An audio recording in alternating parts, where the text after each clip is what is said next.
We have talked throughout the duration of this show about a lot of bands that changed their sound in the 80s, had to make concessions for changing trends, sold out in one way or another. All of them paid the price to some extent in the form of, alienating longtime fans, damaging their brand reputation or whatever you want to call it. Today we're going to talk about a band that changed and changed and changed again. And every time they did it, they got more popular until by the end of the 80s, they were making music for beer commercials. And yet, their longtime fans stayed with them. Nobody seemed to care. They were still just as popular with that crowd at the end as they were, well, I guess they didn't have very many fans in the very beginning, but you get my point. We're here to talk about Genesis, specifically their 14th studio album? Yeah, I think that's correct. We can't. Released November of 1991. And joining me, as always, is my faithful co-host, Matt Wardlaw. Hey, good sir. Hi, great to see you. Howdy. Hi. And special guest. We had to have him on this show at some point. Everybody who knows me and who knows Matt knew this was going to happen. And there's no better episode to do it with than this one. Renowned Genesis fan. He's been listening to this band all year. The only time he stopped is a couple weeks ago when I made him listen to Kool and the Gang. Jason Hare. Hello, gentlemen. Thank you so much for having me on. It's an honor and a pleasure. And I truly didn't think I'd have anything to contribute to this podcast until you mentioned you were doing this album. So I'm thrilled to be here. No, we're thrilled to have you here.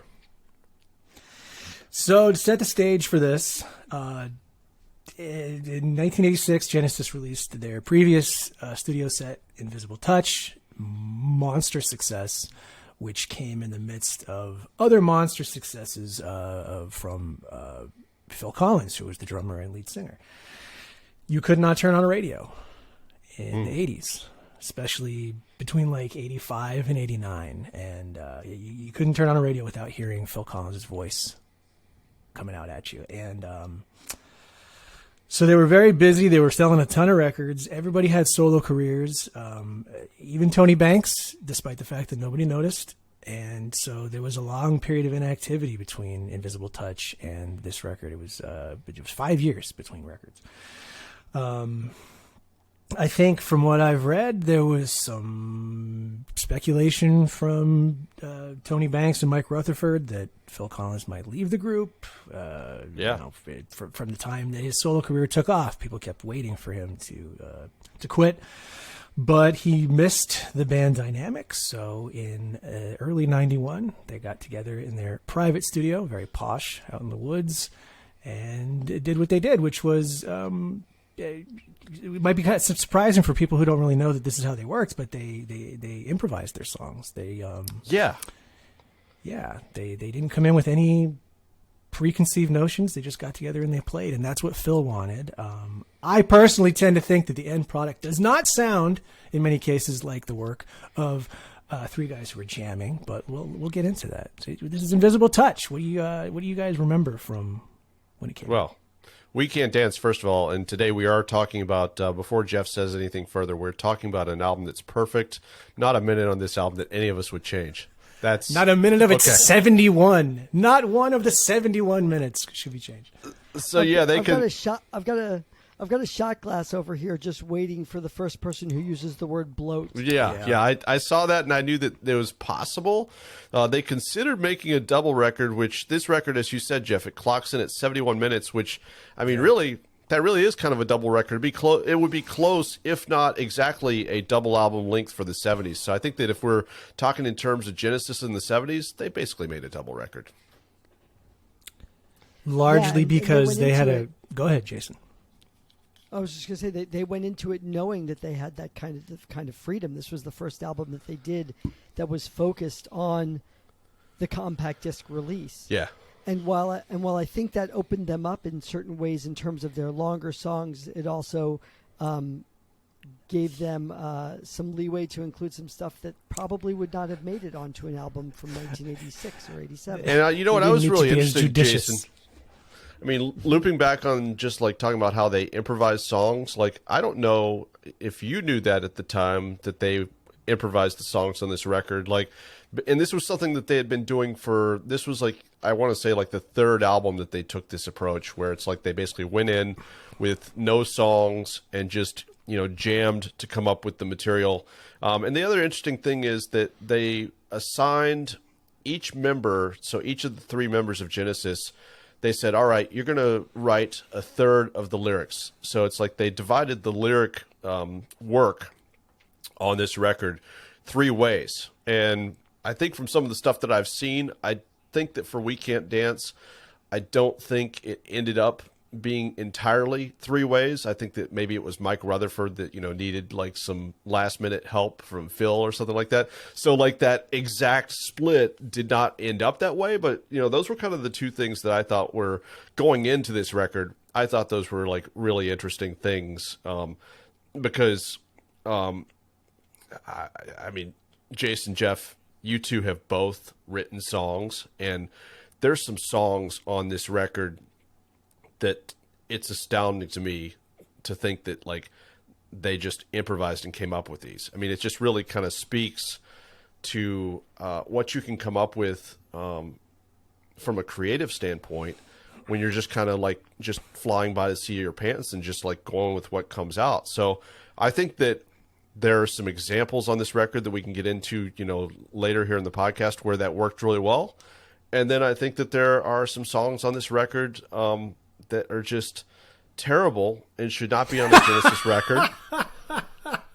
Wow. And I think that you guys know that 80s Genesis, 80s and 90s Genesis, basically the three of them, versus the prog Genesis of the 70s. The 80s quote-unquote pop Genesis gets a lot of shit from music fans. And there's songs on this record, I'm going to point probably directly at Jesus He Knows Me and also I Can't Dance.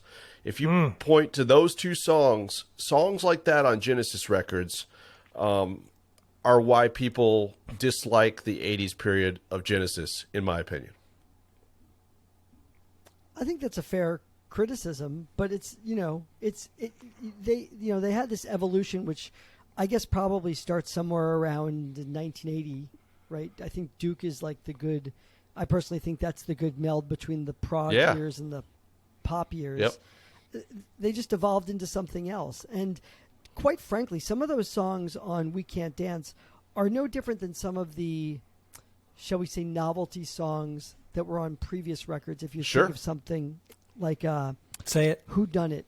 Damn it! I thought you were going to say Mexican radio. You want me to say illegal? No, Illegal Alien. Illegal Alien. Sorry, yes, Illegal Alien. That was the other one I was going to mention. Like those, like I Can't Dance is not that far removed from either of those songs. It's just true. It's just stickier and poppier.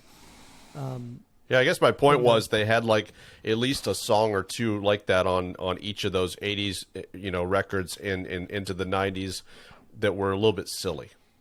I can't think of anything on Calling All Stations, so I think maybe they bagged it with that record. But for the 80s and early 90s Genesis, it seemed like they had so I guess maybe the self-titled record and We Can't Dance are the two records that I can think of that they definitely had songs in that vein on those records. I'm not really thinking of anything straight away that was extremely offensive from Invisible Touch or How about the video for Land of Confusion? Confusion? Hang on. Now that I'm saying this out loud, Invisible Touch and Land of Confusion. Maybe you have your two examples right there. Although they're not; those aren't offensive in the same way to me. Like I like those. Those are good pop songs. Like that video is pretty jokey though. That video is really in line with the sense of humor that you're talking about. Yeah, agreed.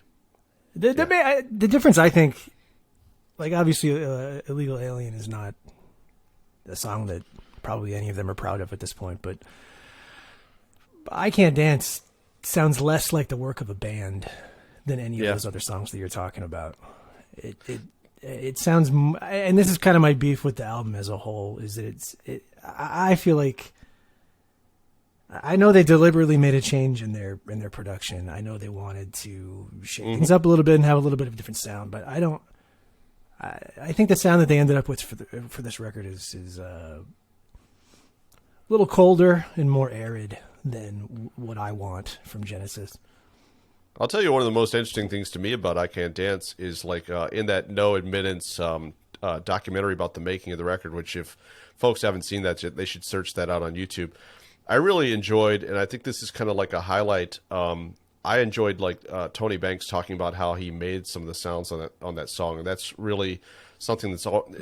Each of the members fascinate me for different reasons, and that's kind of for Tony Banks. Like I think he was always really cool at coming up with like really interesting songs in the 70s, you know, through the 90s, like interesting sounds for those songs.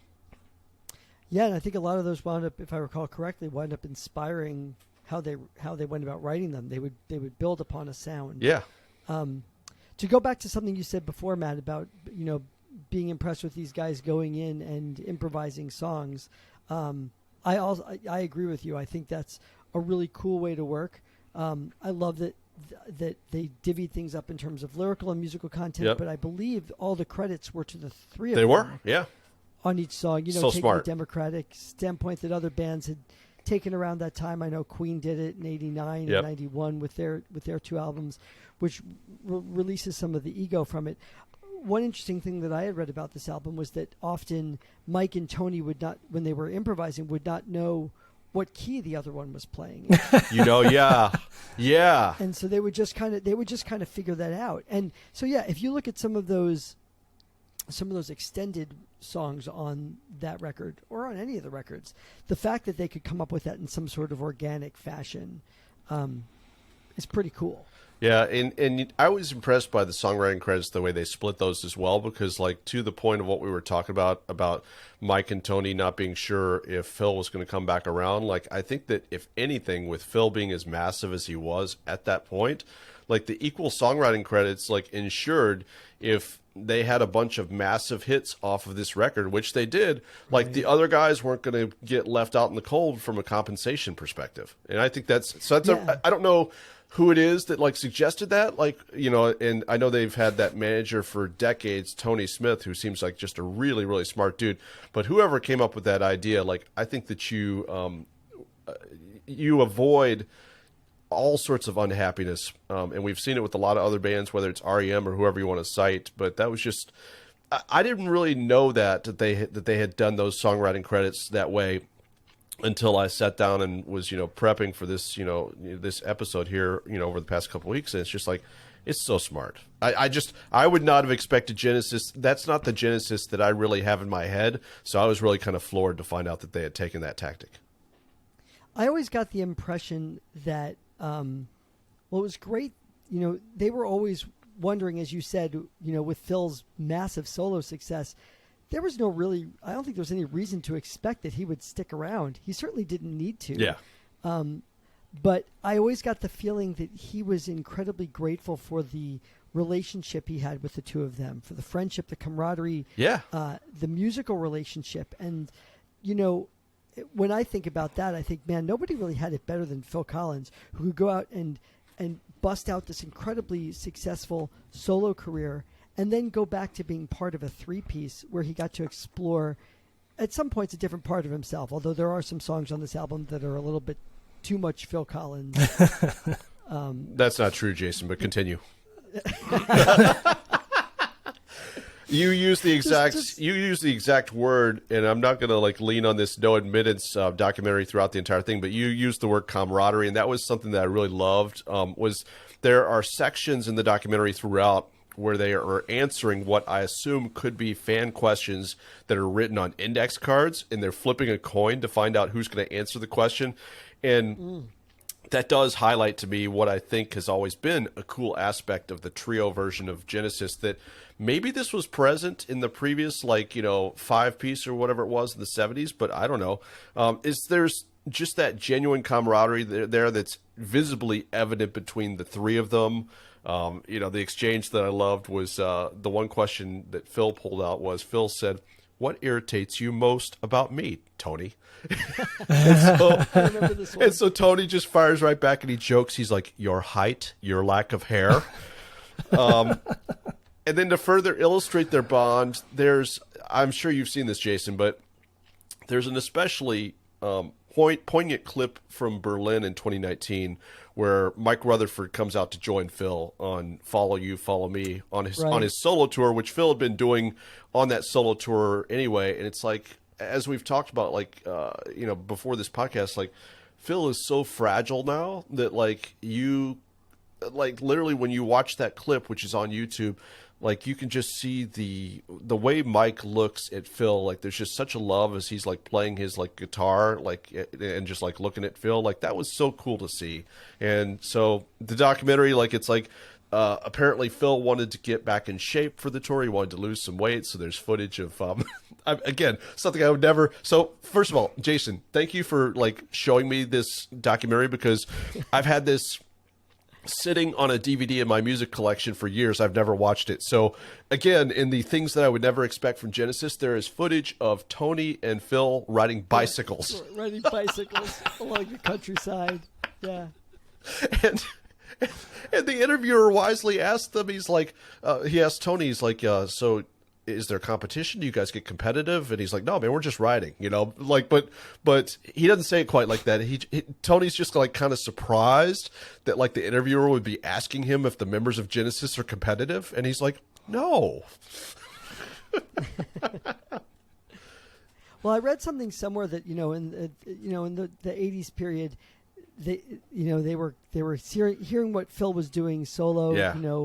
The drum sound on In the Air Tonight. And, yeah. There's probably the question of like, can we get a little bit of that, to help us along? Yeah. So it's interesting, again, with all of that dynamic, that it doesn't seem like at any point in their career they've really, at least when they're creating music, that they defer to Phil. Yeah. Over each other's contributions. Yeah, the one thing that I'll tag like from the documentary is I had this clip sitting here from Mike Rutherford, that really kind of speaks to everything we've been talking about as far as like Phil coming back to the band or not. And I loved like basically Mike's reaction when it came to talking about the Phil that returned to Genesis after, kind of the super blitz of solo success that he had enjoyed in the years prior. He's still the same miserable guy he always was. No, he's still Phil. That doesn't really he hasn't changed very much in that sense. I think the way the public perceive or imagine that we operate, they seem to think somehow that because he's done so incredibly well as a solo artist, it affects what happens in here in the studio. Don't quite know why, but maybe they seem to think that, he kind of steams in and says, "No, what we're doing, lads, is, it hasn't really changed us, the studio, very much, I don't think." Yes, I like that, because I like that, you can tell that like the subtext there is that like with Tony and Mike, there's clearly some irritation about what the public perceives about Genesis and how like we're just the two cast-offs, next to Phil. There's the value like there. the That's Tony what he wanted to Banks come back to. These are guys that knew him. Right. They knew him all along. Like you Yeah. can't come back to that dynamic after any kind of like nobody. If the three of us did a show for 20 years and then somebody had a big solo album, the other two guys would still know who he was before that. Yeah, sure. That's what you From the want. beginning. Yes, that's what you want when you become crowned pop prince or whatever. You want people who know that your shit stinks and they're not gonna. I like that Tony said we wanted him to do well. We just didn't want him to do that well. Yep. What was your both of you? What was your level of anticipation for this record when it came out? Jason, I'll defer to you, man. Sure. So, for me, I don't even know how much I was aware that it was coming out. So at this point, I only knew Genesis from, the handful of, I guess, early 80s things, but I really only knew them from Invisible Touch. And so I was an 80s pop singles Genesis fan. So when it came out, I remember, I owned But Seriously. I remember seeing it come out and being like, "Oh, it's Phil, but now he has long hair." Like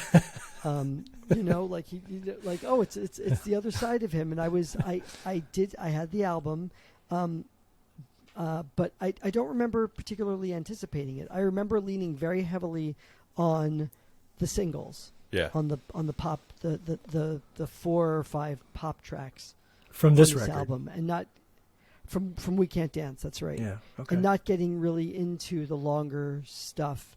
That happened later.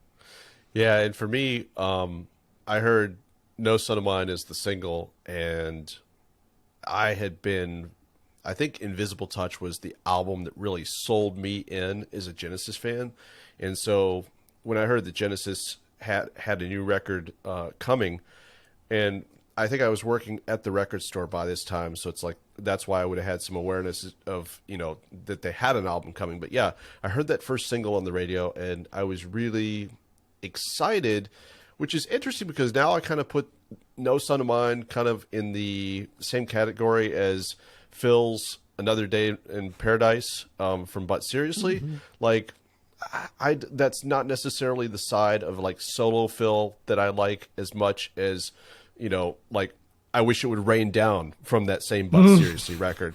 Like, I guess I'm not looking for the thoughtful analyzing the issues of the world Phil Collins. Like, so, well, do we have some bad news for you?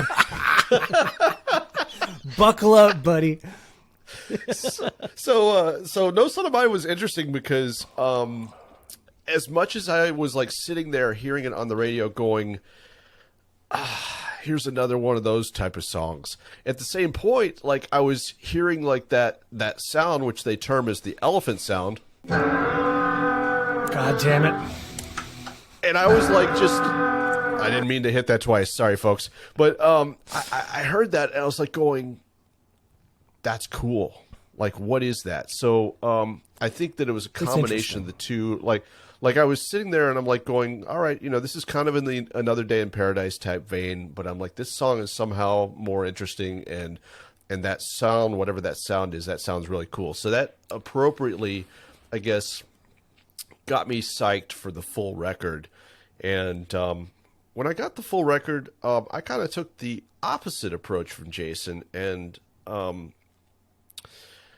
I was less interested in the shorter stuff on this record and more interested and engaged with the longer cuts on this record, which is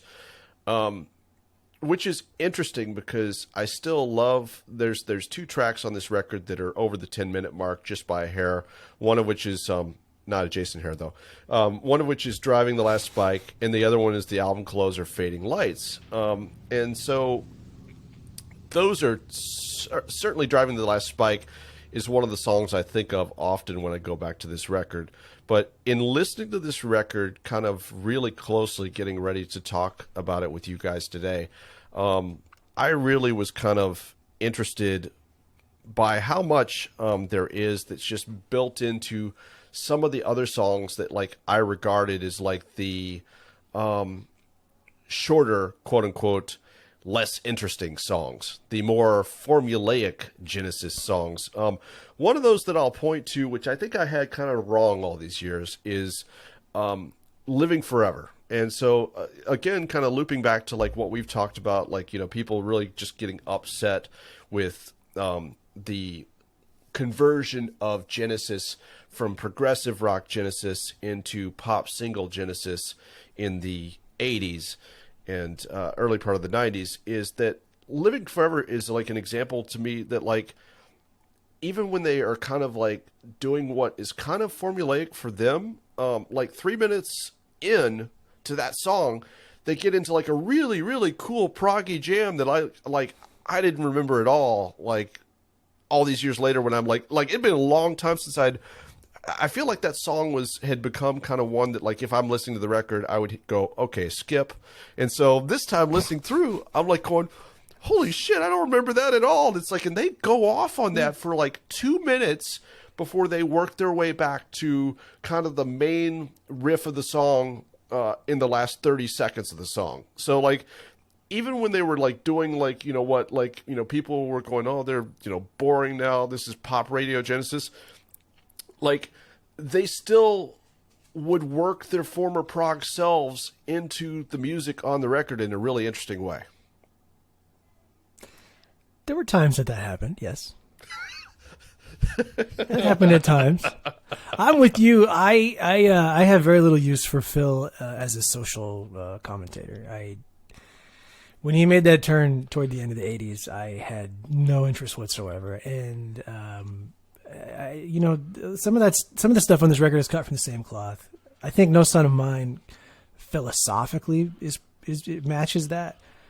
I do think it's more interesting musically and melodically than some of the other things that Phil would do on his solo records, though. And even Jason and I argued about this earlier this week. Nice.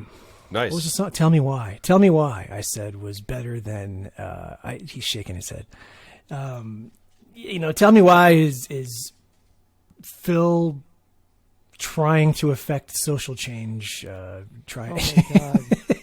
Get this song off the album. It's textbook Phil, wanting to make a difference in the world. But even then, I think it's more interesting than the type of thing that he would do in that direction when he was by himself. Really? Yeah. See, I feel like that song is a Phil Collins solo song. Like Hold On My Heart is a Phil Collins solo song. You know what? Okay. And it's like, and I was not a huge fan of Hold On My Heart, but I like that song a lot better than I did back in the day. I remain not a fan of Hold On My Heart. I don't want to loop too far away from where we were, which was, your like kind of initial impressions or anticipation of the record. So Right. for you, Jeff, like where were you with that? I lost my track there. My favorite songs on that album were and remain the two 10-minute plus ones. I was, Yeah. And you know me well enough to know that is atypical. I'm not the type of person who's really usually going to sign up for a 10-minute song. Yeah. But I think both of those songs are they take up their length. They earn their length. They're consistently musically interesting. Driving the Last Spike tells a story that most people were not aware of, I think, prior to that record coming out. And Yeah, agreed. Fading Lights, Tony Banks' finest moment as a lyricist. I love both of those songs still. I listened to the album in full for the first time in many years this week, and I was, for the most part, pleasantly surprised. I cannot stand Jesus, He Knows Me. Yeah, I didn't listen to it when prepping for this. There's not a second of that song that made it to my ears. I Can't Dance. I hate that song. Yeah. Hold On My Heart is just... anybody could have written that song in 8th grade.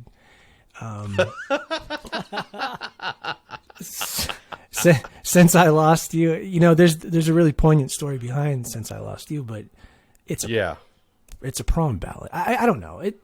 Yes. Anyway, that was my first impression. Was these two long songs surprised me. So you mentioned Driving the Last Spike, and that's one of a couple epics, as we mentioned on the record, and that one moves through a lot of different stages. I love when it like shifts into the second phase of the song, 552 for those of you keeping track at home. After what really feels like kind of the extended intro, like building out kind of the initial story, and like I've got this clip here because this part, when I think of this song, I always think of this part, and all right, so I'm going to play this as a start.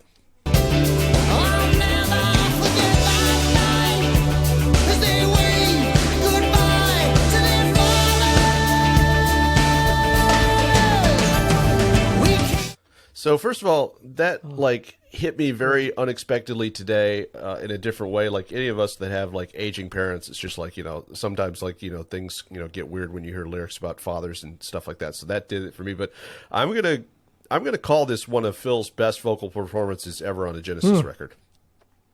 That was the thought that I came away with as I listened to that today. Like, I think that's the one for me that he just really nails it. I don't know how Jason feels about that. No, I agree with you. I came back to this record over the past, I don't know, maybe month or so, after a while of not really giving some of those songs their due. Now that I am a fan of Genesis, that will go and listen to the longer stuff, and Yeah, Driving the Last Spike is fantastic. You know, Phil's got that, and he's got that quality to his voice, that kind of gritty, sort of screamy quality, melodic scream, Yeah. I guess, sort of, where he really puts it forward. And I actually would have loved to have seen that actually in the documentary. I don't know how he does that. Or how he did that, Yeah. I should say, without ripping his throat apart. But you can, you know, that is something that Phil Collins could just turn on beautifully. In ballads, too. You know, he did it in Against All Odds. At the end of Against All Odds, Yeah. he pulls that out. You know, that's something that he could really do. And you know what? Even if you hate the song, like I Can't Dance, he doesn't. I think it's like an octave jump in that chorus. It's an Yeah, octave from jump that the word- I wish he would have fallen and never come back. But still, like, I mean, I can't think of the people that can deftly do that the way that he did. Besides but back to Ann your Wilson point, from Matt, Heart. But yes, and maybe she should be in Genesis now. They picked.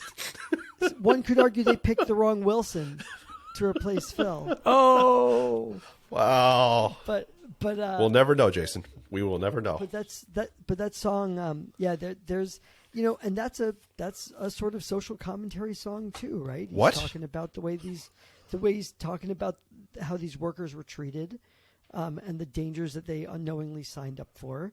I was tricked by And he's Phil. got Phil he's lured got me so into much one of my. passion in it. He lured me in. I had no idea that he was luring me into one of his types of songs I don't like by disguising it as a story song.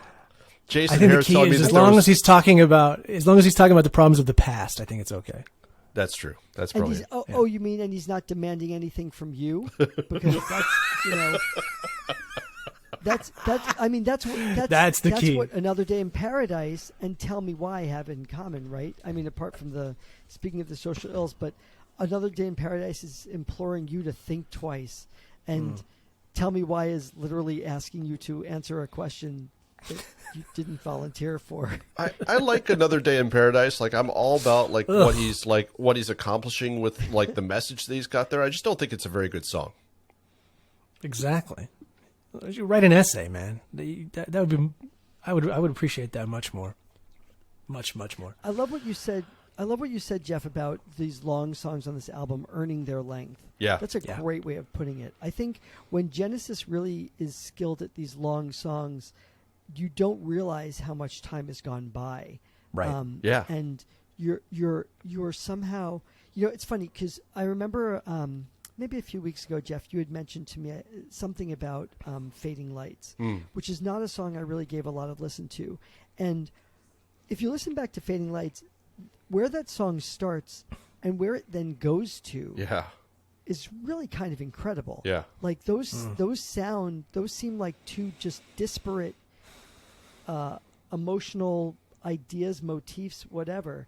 But it gets there. And what's even more amazing, I think, about that song is that not only gets there, it comes back. Like if you look at a song like Living Forever goes into that solo. Yes, they go back into like that motif, which isn't that far away from the solo section, and then it just cuts off. Yeah. But Fading Lights manages to go from a ballad to like a rocking song back to a ballad.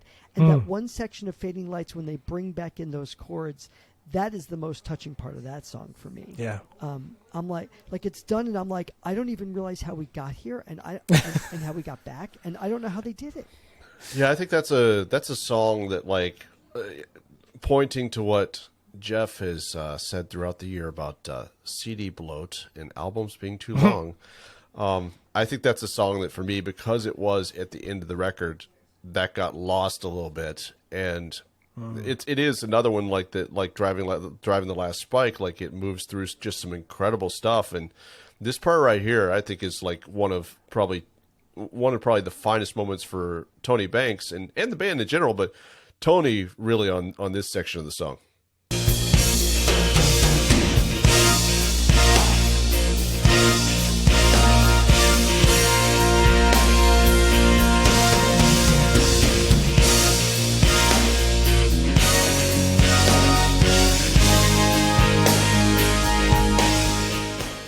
But I think it also kind of like highlights like just like back to what you two, one of you two were discussing earlier, like what happens when Phil comes back to Genesis rather than just like recording anything that he comes up with as a solo thing. Like it's just like there's just this certain thing that happens when the three of them get together, and in that case, like the interplay between Tony and Phil's drums is just like so cool to listen to.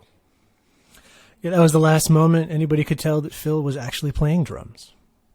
Yeah. Everything after that, I would agree with that. Yeah. I feel like if this is where they had to go out on, it's not a bad way to go out. No, it's a high note.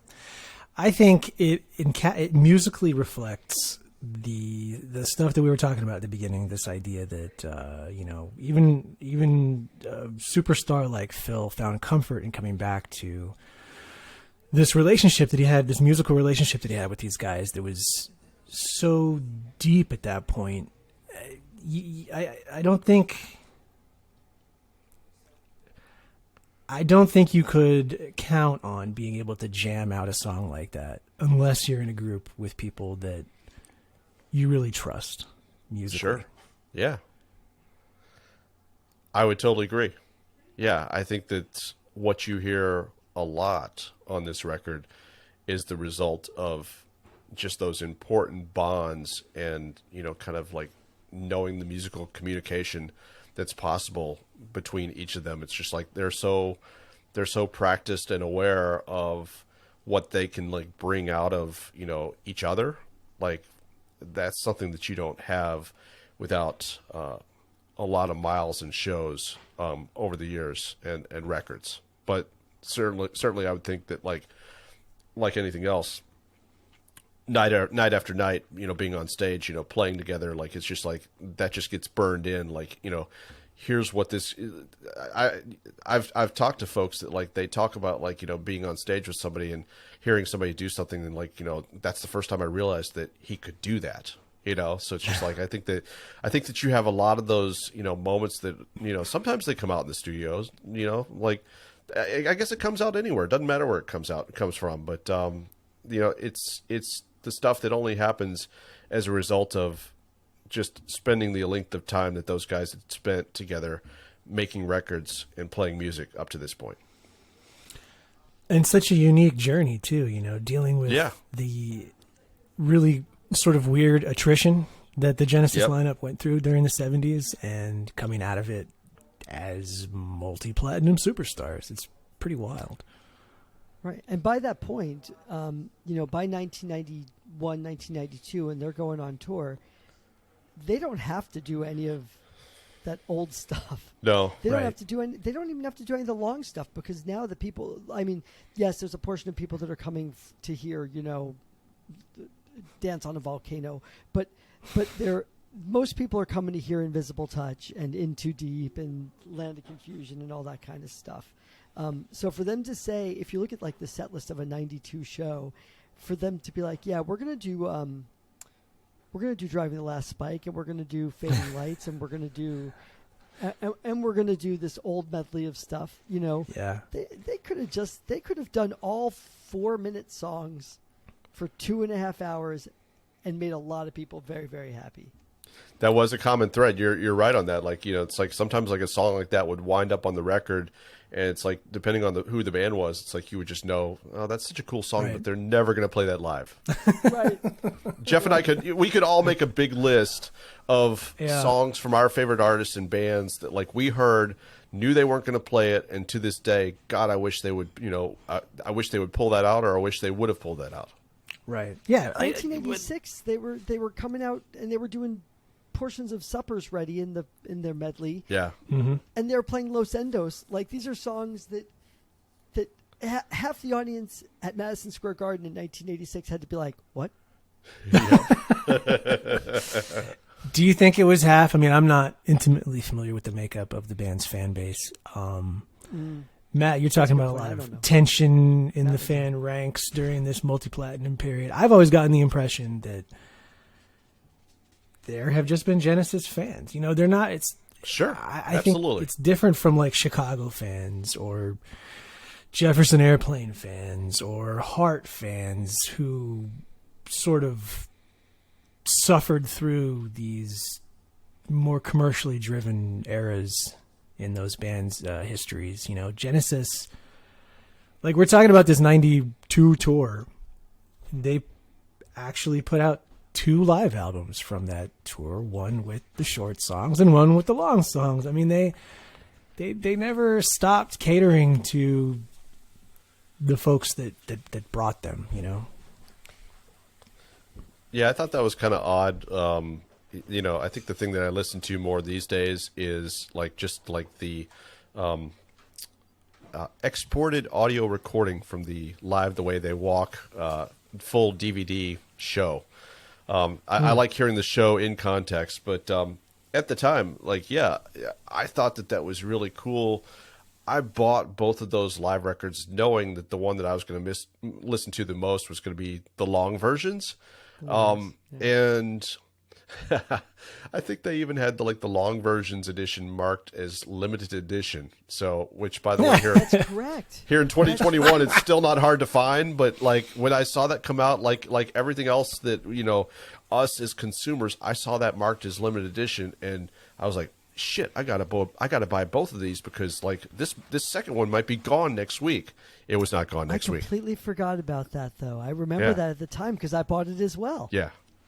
Yeah, it was. Jason and I both noticed this week that the Longs is actually streaming, and it was not for quite a while. Yeah, you're right. There was there was a period where it wasn't on Spotify, and I think I asked our Popdos brethren to send me a song, and I would bet almost anything that Matt, you were the one who sent it. Could be at the time. But I still listen to the Longs. Yeah, same. Some of that stuff often, like I think the old medley is particularly fantastic on that. The way they kind of weave in and out of stuff, and especially near the end when they throw in some "Follow You, Follow Me" into their little "I Know What I Like" outro. That's all really good stuff. And I wonder, maybe Matt, you can speak to your thoughts on this, like how much of doing that stuff was for live was for the fans, and how much of that was them doing that for themselves and their own just personal enjoyment of that music that they had been playing for so long. Yeah, it's a really interesting thing. There's the one side that says that they feel like they had to do that, to pacify the fans, blah blah blah. But the other side that I would take that I think is more likely is, I would guess as musicians, I would think that stuff's a lot more interesting to play than some of the stuff that they were churning out that was the big radio hits like In Too Deep. Yeah. There's just nothing. I don't think there's any one of those guys that's gonna look at us with a straight face. Yes, they will, and tell us that it's extremely interesting to play In Too Deep. I just don't see that happening. Yeah. So what else? There's a couple of tracks. I don't know if you guys want to talk about any of the other tracks on this album, but there's a couple that we haven't talked about. Which I Jeff, you talked about your feelings on "Hold On My Heart." What are your feelings about "Never a Time"? I do not. I don't think that song is very interesting. Why? What are you setting me up for here? What are your feelings on that song? I'm not saying it for a thing. I'm not saying it for anything. I noted, and I think this is mentioned. This might be mentioned on the No Admittance that for a lot of their songs, their method of doing it is they would come up with the music. Phil would write nonsense lyrics. Yeah. Or just sounds, and that's how No Son of Mine came out. That's how a bunch of other songs came out. But they would also have working titles for a lot of the songs and these songs. And the working title for "Never a Time" was BB Hit. Yep. Which stood for Big Hit. Yep. Because they were like, oh, this is gonna nail it, and it didn't. I mean, it was successful, but it wasn't. I think they thought it was going to be a number one. I know for me personally, if you're talking about those two ballads, I preferred "Never a Time" to "Hold On My Heart," and I actually played "Never a Time" when I was that age. I thought I loved the way that song ended, particularly with Phil saying, "I'm going to tell you right now," and then he doesn't say anything. Yeah, I really with Never a Time, the thing that like I wouldn't have guessed was I never would have guessed like what a difficult time he had recording the vocal for that song. We've got a bit of that here. There is never a time to say. Okay. This is the first time Phil Collins has been filmed recording a Genesis lead vocal. Terrible announcer.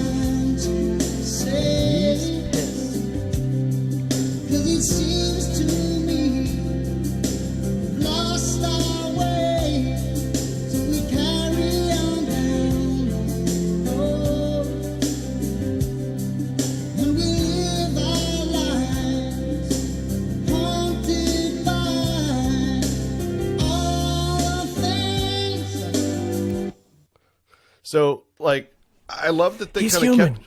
Yeah, but I love that they kind of kept going back to that, like, because, like, it's really, like, a cool kind of look at the way he, like, develops the vocal and some of the, like, inflections and nuance of the vocal. And they show enough of his, like, struggles that, like, you really get, like, a good chance to see how he kind of works through the whole process to, like, ultimately arrive at the final vocal that we're hearing on the record. So as we've been talking about, like, you know, some of the different things that he does with his voice, like, it was really interesting to me to kind of see where his thought process was at the beginning of when he starts working on that vocal, and how, like, he kind of, like, changes up the urgency with how he sings certain sections of that vocal as he continues to kind of work through it.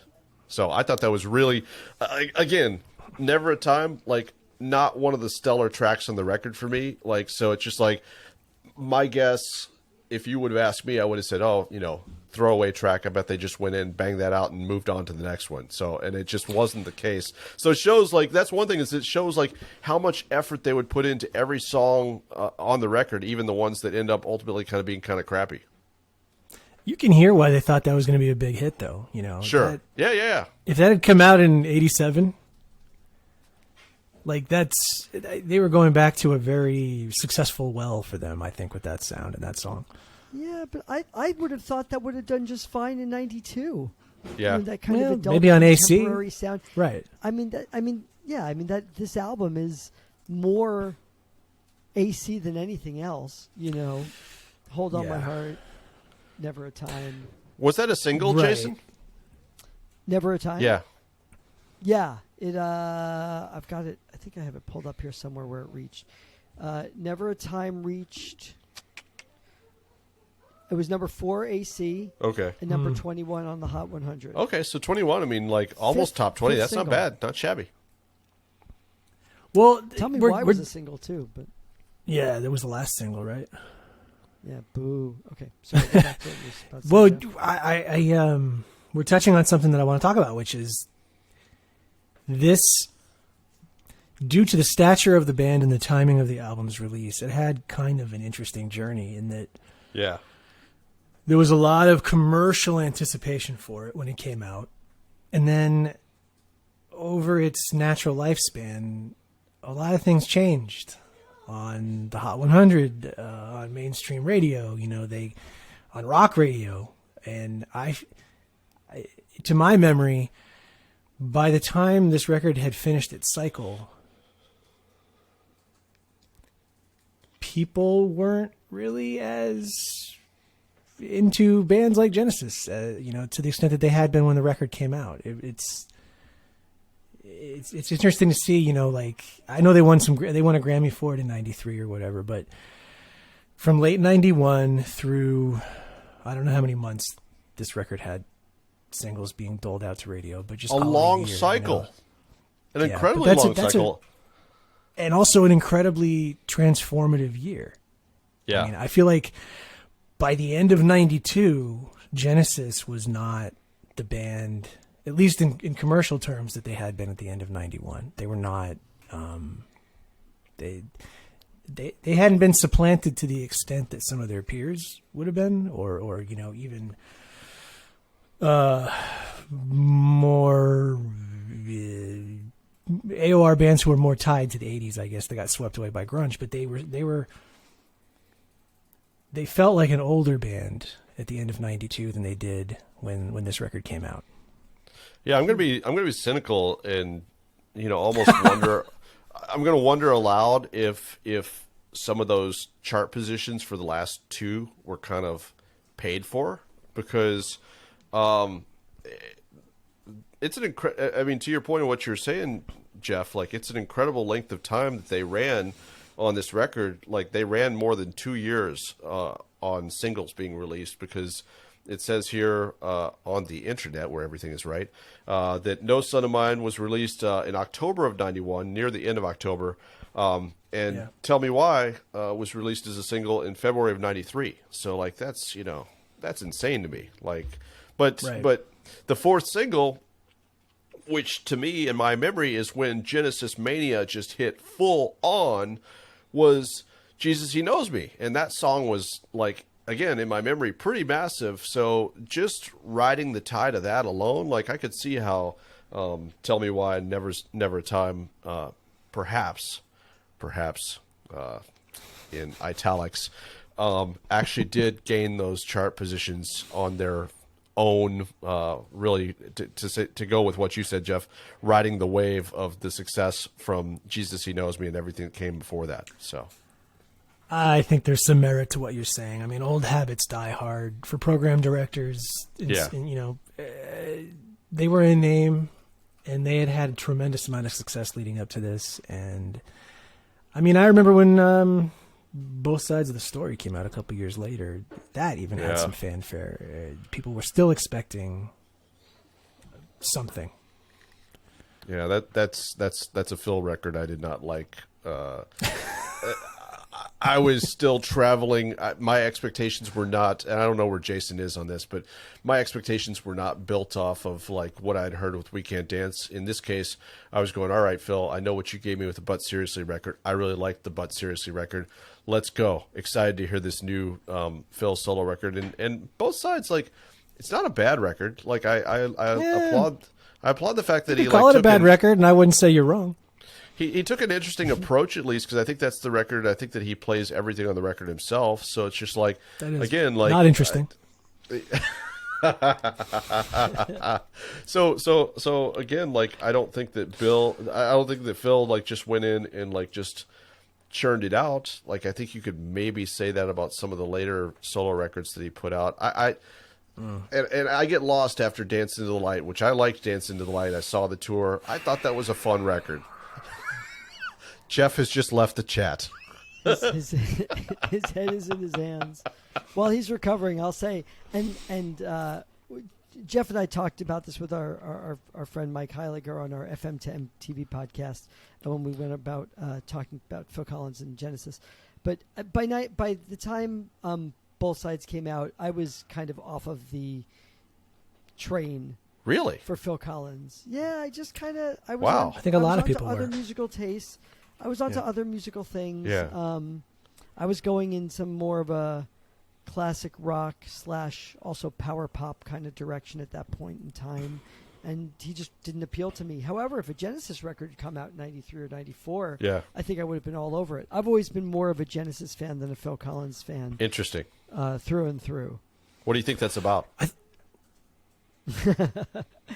just think, well, I will say that, I said before that when this record came out, I was more into the pop side of Genesis.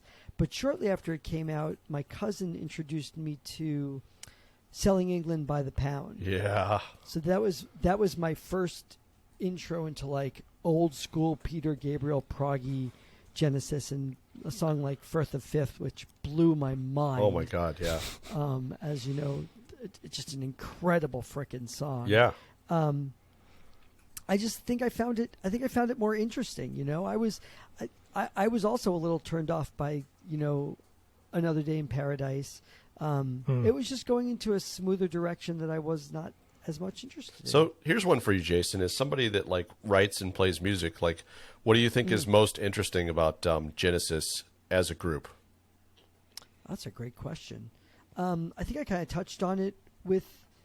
Well, okay, there are two things I would say. One, I think Tony Banks is a wizard. Yeah. And I, as a piano player myself, I often think if I wanted to cover any of these songs, like how the hell would I do it? Yeah. Like you'd have to get emulators up the butt. You'd have to get 4 different keyboards. Like he has in concert. He's got like 6 of them there. And the most amazing thing about Tony Banks is that he just makes it all look so effortless. Oh yeah. So I think there's that from a musical standpoint. But I think the other part is what I touched on before, which is the way that they're able to weave these ideas together in ways that generally feel pretty organic. Yeah. Absolutely. I just those songs zig when they're supposed to zag, and you never.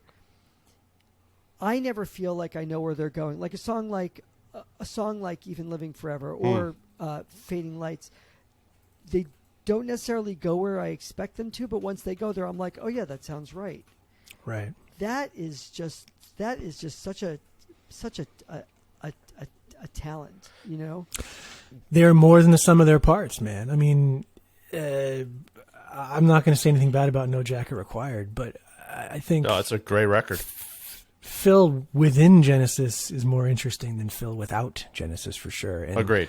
Mike and the Mechanics never surprised anybody. Not with a chord change, not with a lyrical line, not with a melody. They were a slow pitch down the middle. And as far as Tony Banks is concerned, nobody has ever listened to any of his solo records. So. Well, I don't want to break from there. my usual trend, but you might be surprised to learn that I've listened to a number of Tony Banks solo records. Or perhaps you're not surprised at all. No Jacket Required. That's interesting to me because the quote that I think of is from Huey Lewis about the sports record, talking about how he was like, we aimed every single one of those songs towards the radio, and I think that's what I loved No Jacket Required when I was growing up as a kid. Yeah, but and now when I listen to the record, required by law. Sorry, yeah, you were required by law. And now when I listen to the record, it's still a really good record. But now, with the perspective of, thousands of albums that I've heard since that point, you can just hear that there was an entirely different thing in play than what Genesis had going on with their records. And that's kind of really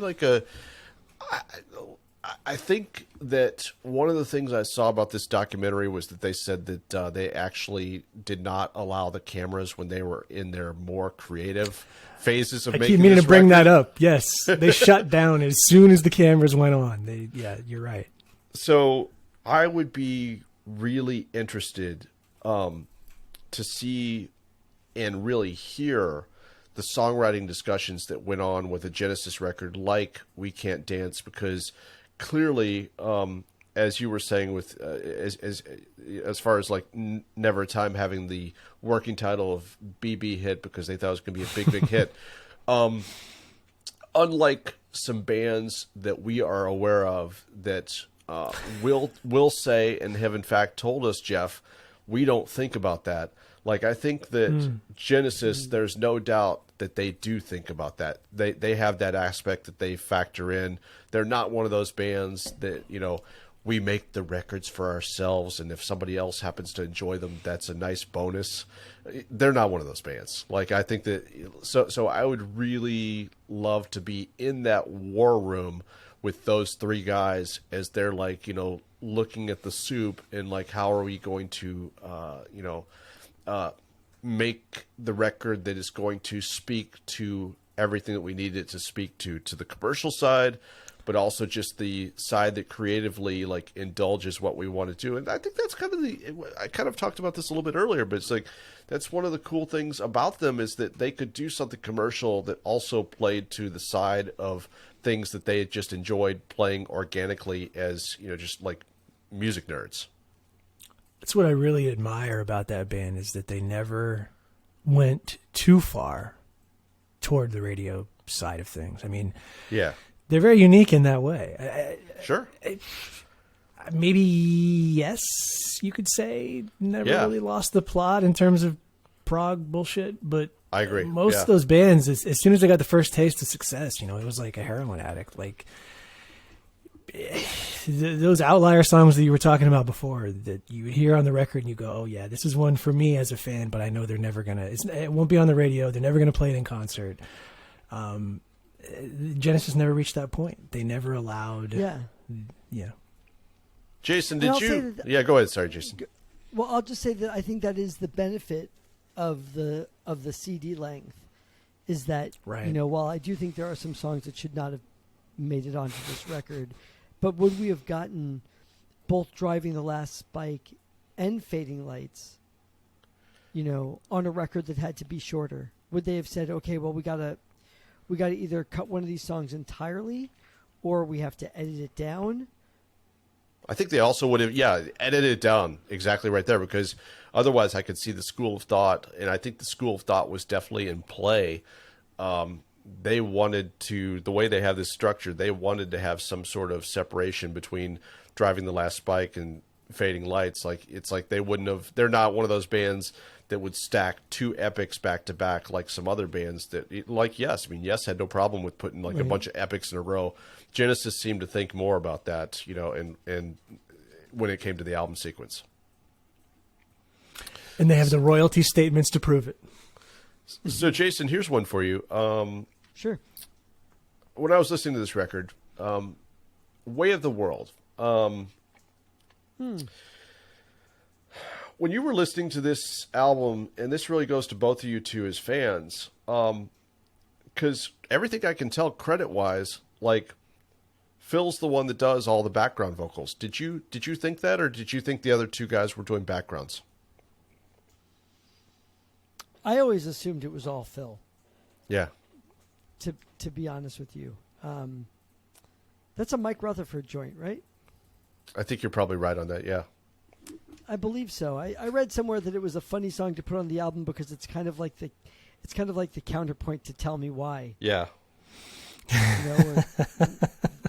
know, but no, I you know, it's, I don't know if I've really given it that much thought, but when I listen to it now, I'm feeling like that's all Phil. There's just, because listening to that, and the reason I cited that particular song is just like, there are some interesting like vocals, the way he kind of just builds the different layers of those vocals is like really interesting. Like when you listen to the chorus of that song, like there's like the kind of initial background vocals that come in, and then there's like background vocals on top of that. So it's just like the stacking of those was kind of interesting to me, just like, because he kind of does some chameleon type things with his voice on the different things that he's you know, doing vocally for those background vocals. So I don't know. I guess it makes sense. Like, you know, the more you start to pay attention, I'm like, oh, you know, that those other guys really aren't doing that. But at the time, like, I think we were kind of like growing up in that age where it's just like you bought a lot of records from bands, you know, Van Halen or whoever you want to point out. I mean, Yes, even I suppose, that all the guys kind of pitched in on the vocals, or a lot of them at least. I think I grew up assuming that Rutherford and Banks never spoke.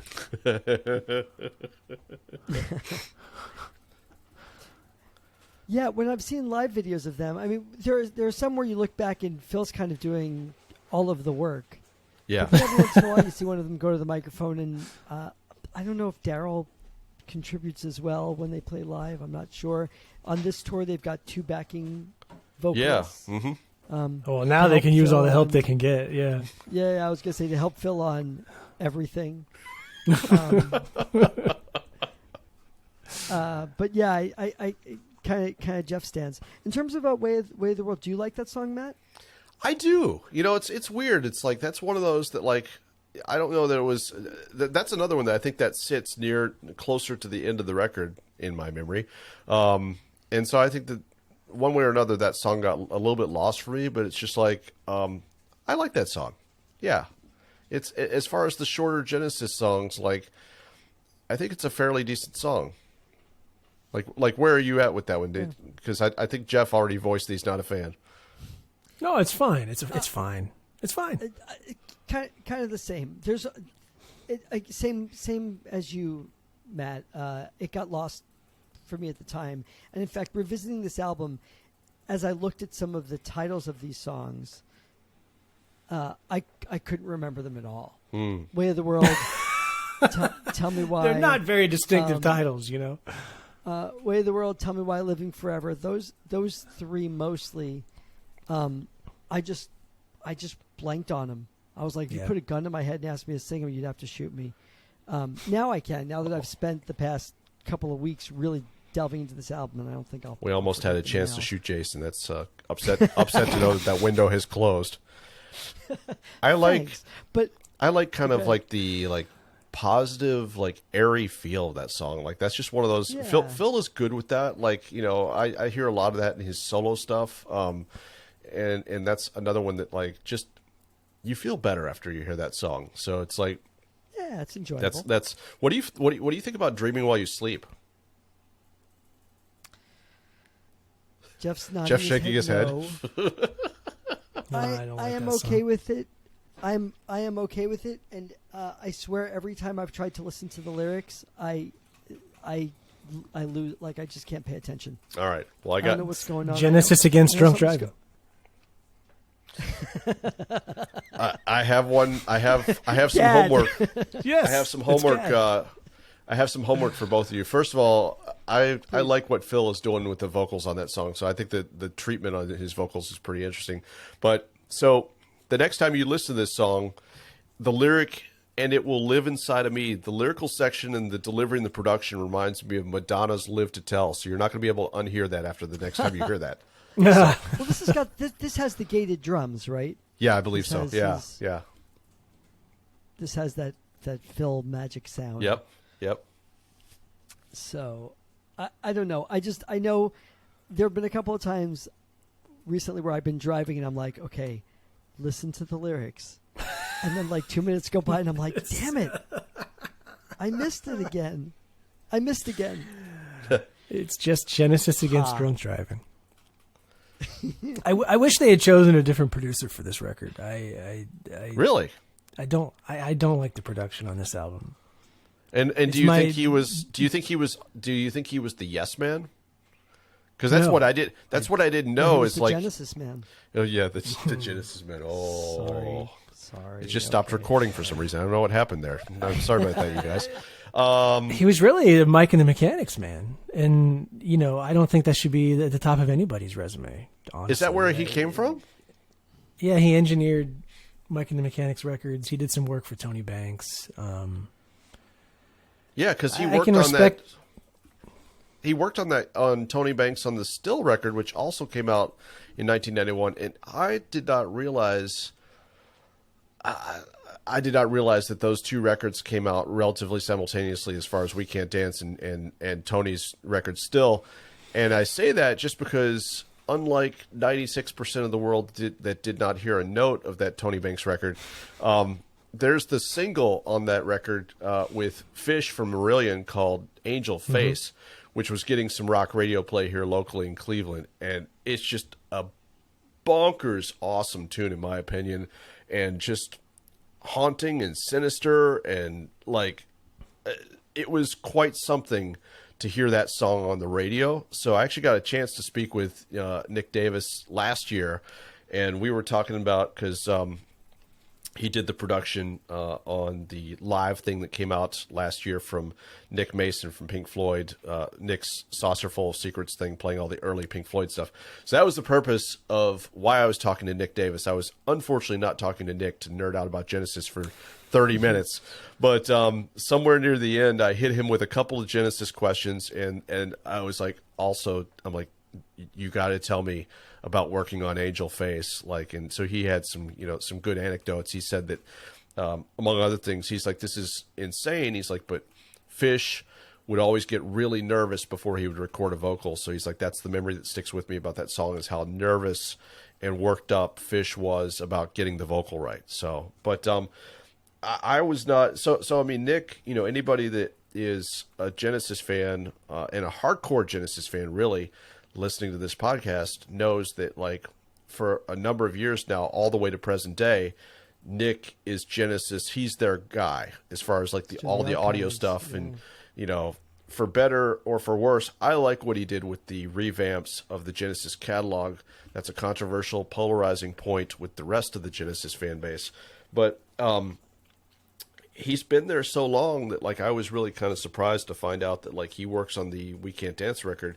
He was 28 years old, and it's like you see that like in the footage from the doc, but it's just like he was just a kid comparatively, and so I feel like his work on the record is pretty accomplished when you consider like that he was, I don't know, somewhat early in his journey as a producer and a mixer and an audio guy. I think there's a story out there somewhere. I was just going to quickly say there's a story out there somewhere. I believe it's of him having to tell Phil that he has to redo either a drum part or a vocal part, and being like scared out of his shoes to have to tell him that. But then after he did that, and Phil listened back to it and said, "Oh yeah, you're right. I think it was a drum part." And he said, "Oh yeah, you're right. That wasn't very good. Okay, good." And after that, it was smooth sailing. Yeah, there's a spot when they're working on Never a Time where Nick comments on Phil's vocal performance, and he says, the melody on that first So Sad, and Phil just like looks at him, gives him this look, as if to say, yeah, what's your effing comment, mate? But all that comes out verbally is Phil just says, yeah. So that was interesting to me too. Like, it's just like that kind of spoke to me that like perhaps it was interesting to see Nick being the producer there, because I haven't seen a lot of that producer side. Like, I just kind of know him more as like the sonic guy, and that kind of spoke to his influence as a producer in that moment. Seeing that, I don't think he was a yes man. I think he had a vision for it, and I think they followed it. And I can respect the intent. You can tell that he wanted to pare down the sound a little bit, and that was the timing behind that decision was good.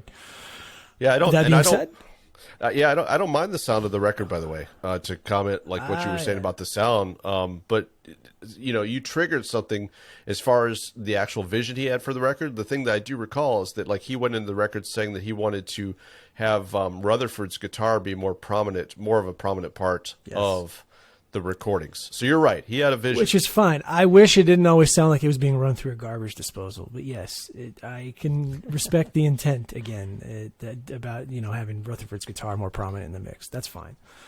And also the idea of having Banks, use a more simplified rig. All great ideas. I just don't like the way it turned out. I don't like that. I think it's a cold sounding record to me, and I don't like it. Yeah, where do you stand with that, Jason? I have really no opinion on this and didn't think about it until Jeff said something to me earlier this week. They didn't like the production. But that could be just my own amateurish listening sensibilities. But stop I don't. No, I'm serious. I mean, I just don't have any. The production of this record has never bothered me. More than that, I more listen to like what songs bother me. Like what would I take out if I had the chance to edit this record, Yeah, I think it was I mean, you can say this about the 80s, but I think the early 90s were very tough. You listen to some records that just sound very 1990 now, and in this case 1991 for We Can't Dance, and I think that's the thing listening to this. Genesis have always had a way, or often, maybe not always, but they've often had a way of capturing a sound that doesn't sound extraordinarily dated and just locked into the era. Like for me, We Can't Dance, production-wise, sounds very similar from a recording standpoint to a lot of their stuff from the 80s. I don't know. That rhythm program, come on, that's really. Maybe I just think that there are elements, like maybe even going back into the 70s, that like they had enough things that were like consistent, constant parts of their sound that like they have enough of that in there to kind of like just outweigh some of the stuff that would be more problematic if they didn't have some of those constants. I want to throw that rhythm program off a bridge. I hate it. Everybody listening to this, Jeff just like set up fully like he was about to jump through the computer screen. So. Yeah, man, that rhythm program on I Can't Dance it's obnoxious as hell. I can't stand it. That's why I can help you with this, Jeff. That's why when you're listening, you don't listen to "I Can't Dance" and like Jesus, He Knows Me. Like just Skip take right over. Yes. As I was preparing for this very podcast, I made a concerted effort to not listen to the radio singles at all because 30 years on, I've still got a crystal clear recollection. Don't need to go back to those. Well, we're getting to the... Go ahead, Jason. No, please. No. You first. I insist. I refuse. I want to know what you're going to say. See, the problem is I think Jeff's about to wrap up. So, you're shifting gears. Yeah, we're going to shift gears here. So you gotta say what you're going to say before Do we it. shift gears. Shift it. No. Well, normally we ask a couple of questions of every album on this show toward the end. One being, do we think that it performed as it should have? This is more of a question for records that tanked, but I'm going to ask it of this one anyway. I think it performed. Yeah, I don't think that it could have performed any better. I don't think that. I think that whatever expectations they had for how this was going to perform, I think it probably hit that and then some. How many times platinum was this album? 2, 4? Many times platinum. At least several. 4. I'm just curious. 4 in the U.S., 5 in the U.K. Yeah, so this came out in October of '91. So with the hindsight now that at that point, Nirvana and Pearl Jam, all the grunge stuff, the angle of this podcast, Jeff, that you've really kind of just hit on through the year. This is a kind of a great example. We're getting to a great point of the year. I would have been really curious to know when this came out. If the label guys were going at nearly November of '91, if Get it out now! If they were going, shit, we might have a problem. The only thing that makes them feel better is they put out No Son of Mine and see that perform well, and how many checks they had to write to make that happen, who knows? But maybe how that one did gave them a sense that we're going to be okay. But that was something I really hadn't thought about till today. It was putting this record, knowing what we know now. I feel like there was probably enough grunge stuff swirling around in that moment that I would have been a really nervous set of record executives to put this out in nearly November of 1991. It was just starting to come to boil. I mean, Sure. We started off talking about David Lee Roth a little in enough and kind of wondering what would have happened if the album had come out 6 months previous or something like that. Yeah. If this album had come out 6 months later, it's also interesting to wonder what might have been. It would have arrived in a very different landscape.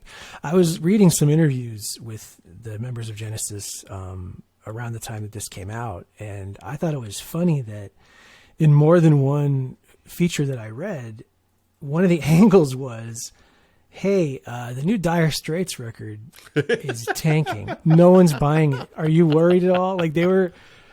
They were comparing Genesis to one of their sort of rough contemporaries. And, the idea was these guys have been away for a while. You've been away for a while. Nobody gives a shit that they're back. How do you think that impacts you?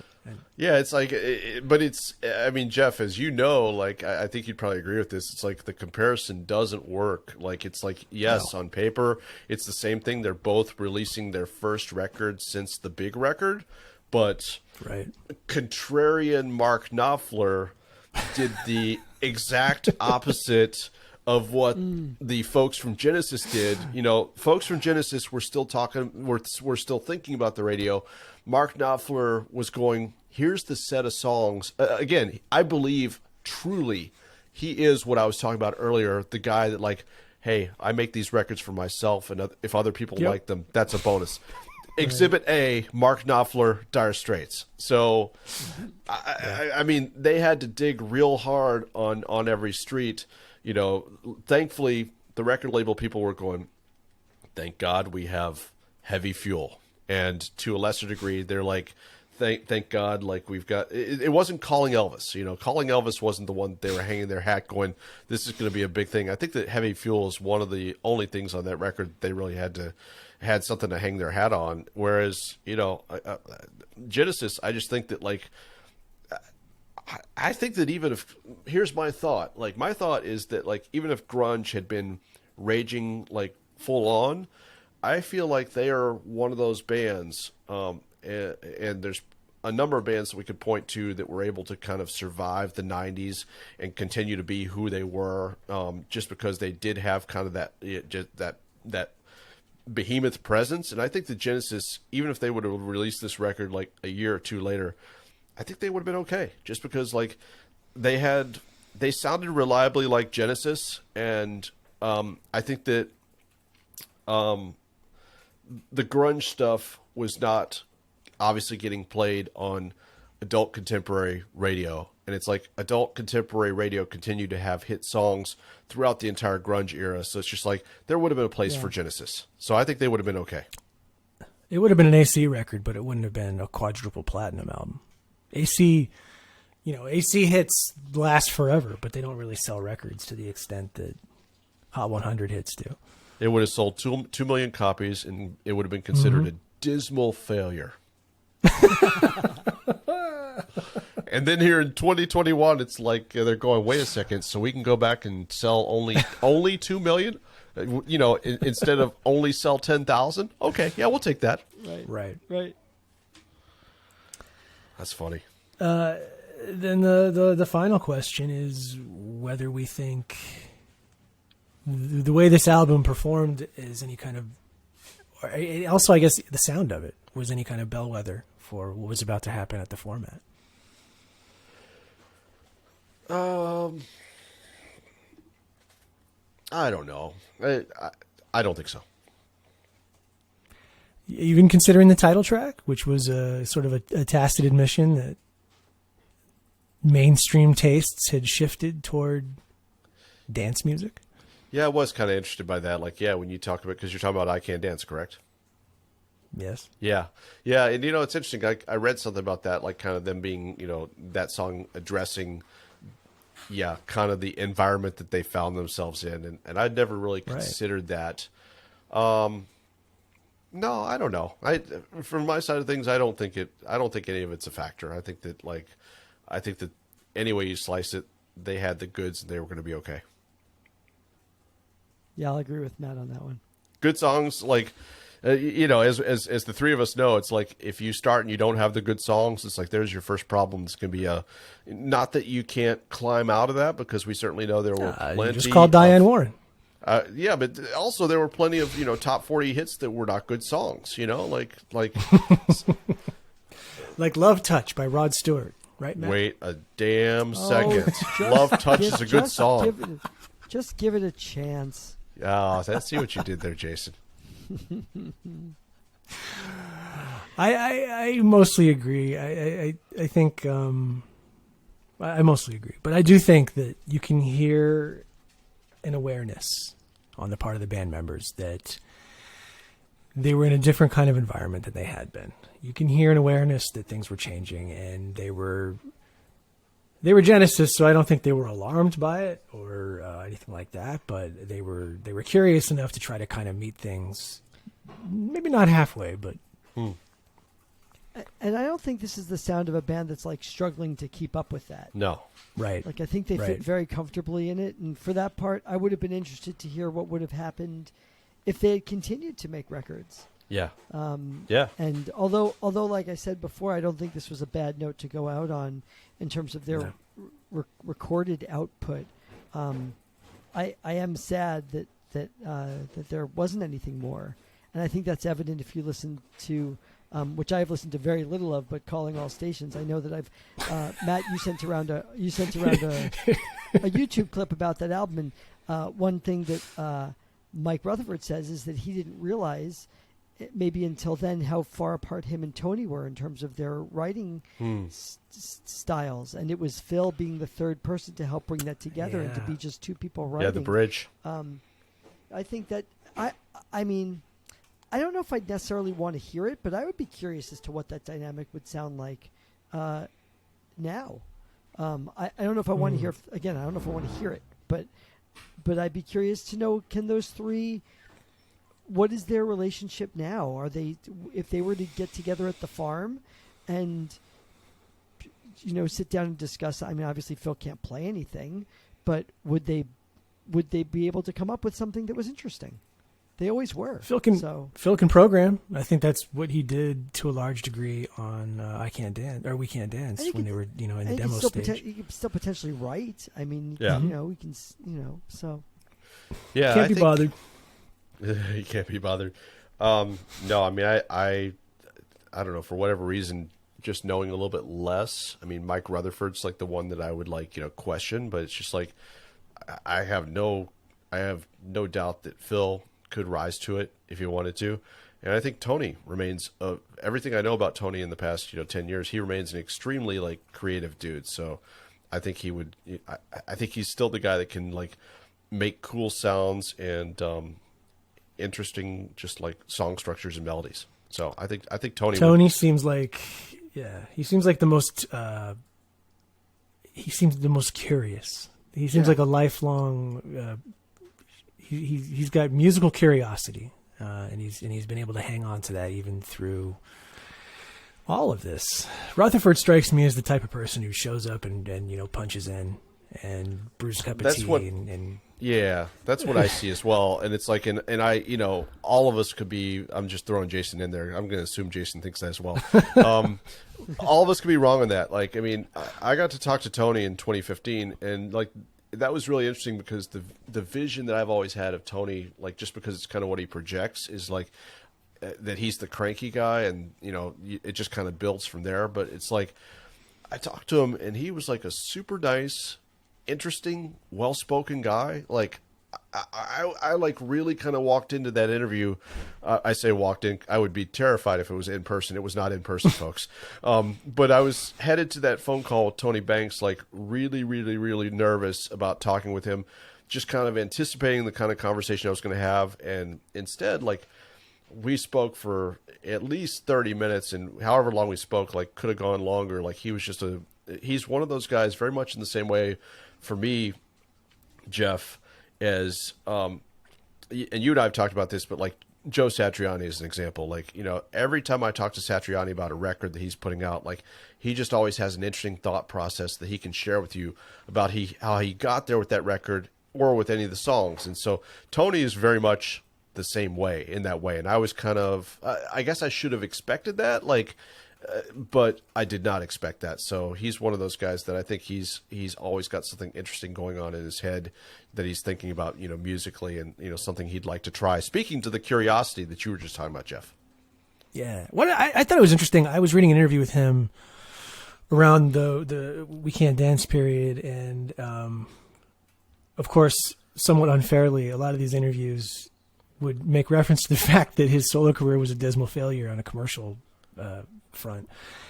And one of these interviewers asked him what his plans were for the future of his solo career, and he said, "I don't think I'm going to put out any more solo albums." He said, I enjoy making records, but then when you put them out as a solo artist, everything's on you, and it's kind of painful, especially if, in Tony's case, again, nobody buys them.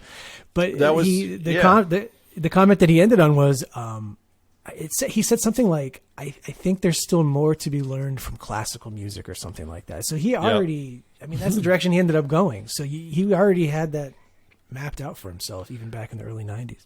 That was very much the talk track that he still was on when I spoke to him in 2015. And the reason I was talking to him was because he was putting out basically a box set, collecting 4 CDs worth of his solo work and all that kind of stuff. And he said point blank the reason that he was putting out that box set was because nobody heard the records, and he wanted to give them a second shot. And but when I talked to him, when I asked him later somewhere in as far as would you are you thinking about, would you do another solo record, he basically said no, for a lot of those same reasons. And as far as the box set, I asked him about the box set. I said, are you planning any sort of tour where you would go out and play some of this stuff? And he didn't laugh, but he might as well have laughed, because he just was he basically effectively said look, if I went and did a tour, nobody would come to see it, so he seemed, for better or for worse, correct or incorrect, like he was very in touch with where his solo work sets. They had just put out, when he put out this box set, those were around the time that they had put out the Sum of the Parts documentary, and they had put out like another Genesis box set. So he just kind of saw a hole where there was a lot of attention on the band for him to shed a little bit of light and attention on his solo stuff that had never been there before. So, but all that being said, he still was like crystal clear that he understood where his solo work, sits in the scope of it all, which is pretty low. I wonder what it's like to have that kind of career, I'm sure Tony Banks is set for life. Uh-huh. They own their masters. They've been able to do whatever the hell they want, whenever they want to do it. He doesn't need to work. And yet, I'm sure there's solo material that he really had hopes for, that he wanted people to hear and respond to, and to know that you are Tony Banks of Genesis, and yet, as a solo artist, you can't get arrested. I wonder how that feels. Anyway, we're getting off track here. Yeah. Well, I'll just tell you that, like, I got to be honest, like, that was one of those things that, like, I hadn't heard a lot of the solo stuff, and, started listening to it with some trepidation, just knowing I had to, like, talk to him. And there's actually some really good stuff on it, and part of it might have been that it was a really, well curated box set, but like, I would charge our listeners, if you've ever been curious about, like, all right, you heard Phil Collins solo stuff, you heard Mike and the Mechanics stuff. If you've ever been curious about, like, the third guy, his stuff is, worth seeking out. And I think the record that gets talked about a lot that I'll cite, just because I can't think of a better one right now, would be The Fugitive. So go and check that one out. That seems to be one that is fairly well regarded. So there we go. Off track. I like his stuff well enough, so I might as... I like his sound. I love the way he plays. I might as well do that. So thanks for the recommendation. There you go. I'm glad you didn't recommend Bank Statement, Matt. I was afraid that you were going to recommend That's the one Bank you always Statement. talk about. Yes. That's it will amuse me for the rest of my life. We have said all there is to say, I think, about this album. Next month, we are not going to be talking about a three-piece band.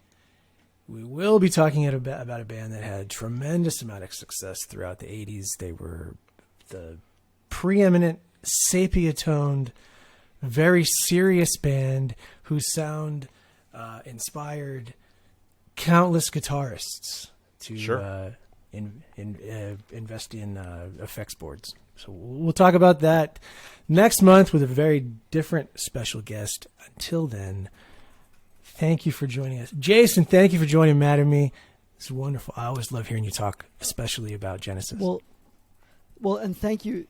It really has been a pleasure to chat with you guys about this. I also, I tend to go down the Genesis rabbit hole. Yeah. Like once or twice a year, something comes up and drives me back to it, and it is so enjoyable to do so. And Matt has patiently dealt with my nerdy messages all week about the differences between the 80s, the North American leg versus the European leg of the Invisible Touch tour, and I think this bootleg is missing a track, and blah blah blah blah blah. So it's been a lot of fun. So thank you for the opportunity.